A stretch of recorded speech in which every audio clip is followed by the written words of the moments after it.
Om Tat Sat.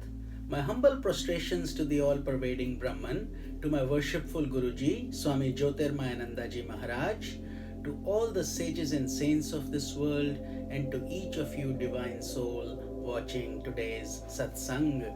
Today we will be studying Sutra number 22 from the Vibhuti Pad of the Raja Yoga Sutras of Patanjali Maharaj. Commentary by my worshipful Guruji, Swami Jyotirmayananda Ji, and narrated by myself, Swami Nikhilananda. So let's get started. Sutra 22, Vibhuti Pad. Sopakramam nirupakramam cha karma tat sanyamata aparanta jnanam arishtebhyo va. One more time. Sopakramam nirupakramam cha karma tat sanyamata aparanta jnanam arishtebhyo va.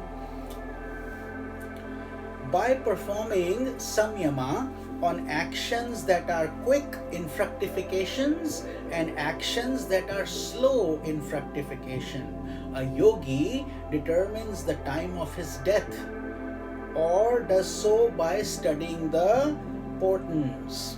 So what does this mean? Samyama, by now you know, is the concentration, meditation and samadhi experience, an internalized experience that comes with practice and tapasya, penance.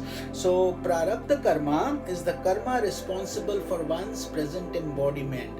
That's how we are born out of a large storehouse of karmas, which are called sanchita karmas.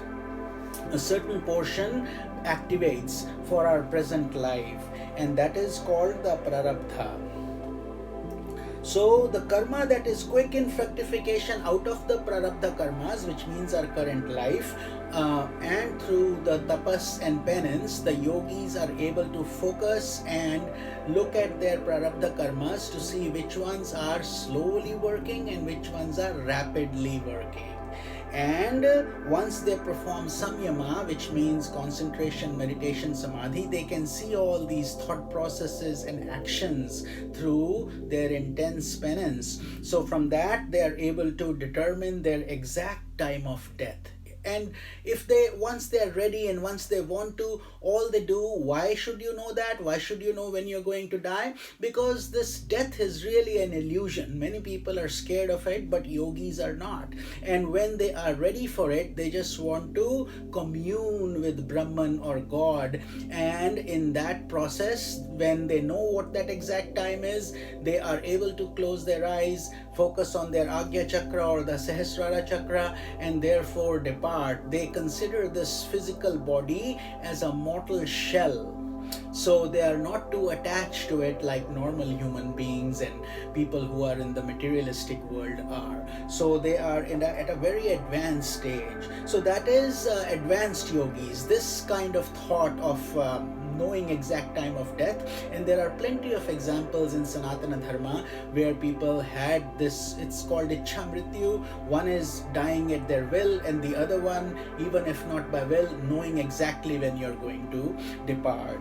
So there is also a second method which is more subjective and therefore not as accurate, but there is another method. It's called subjective, objective and divine methods. So in the subjective method, a person can dream of himself taking a journey on a donkey to the south, his death, then he infers his death is near. Those are some indicators, but they're not always accurate. So because those are at a lower stage of the dhyana. Similarly, a sudden change in one's nature may come about. A cruel man may become very compassionate all of a sudden, and we may interpret that maybe their death is near.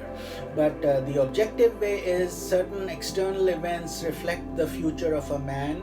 So when vultures hover around his head, or when an inauspicious animal like a jackal or a dog starts to howl in the vicinity, then we can infer that something inauspicious is going to happen. These are outward or objective signs. And finally, there are divine signs. For example, a person may see a Siddha in the Siddh Purush means somebody, a perfected saint in the heavenly world, may be inviting and beckoning him to come and join them, which means time to end this human body. So as we said, the first method is samyama, and that is adopted by advanced yogis who have been practicing this meditation technique for a long time, while the second method can be practiced by less advanced people. And as I mentioned, the latter method is more doubtful, and such observations may even be invalid. So the real knowledge is the first method, whereas you can actually see what's happening through your prarabdha karma, your current actions, and therefore you're able to react according to those, and know your exact time of departure of this body. And as you already know by now, that Sanatan Dharma really considers these bodies just like an outer garment. Just like we change clothes, we also change bodies. So there is no particular attachment so much to the body aspect. It's more to the soul. So I hope you enjoyed this satsang on this Vibhuti path. So please share with others. Please apply these teachings in your life also, and they are very profound. Sage Patanjali spent his life giving us this wisdom. So let's put it to good use, and human embodiment is the best way possible for us to really accelerate our spiritual sadhana or progress. This is Swami Nikhilananda. Om Tat Sat.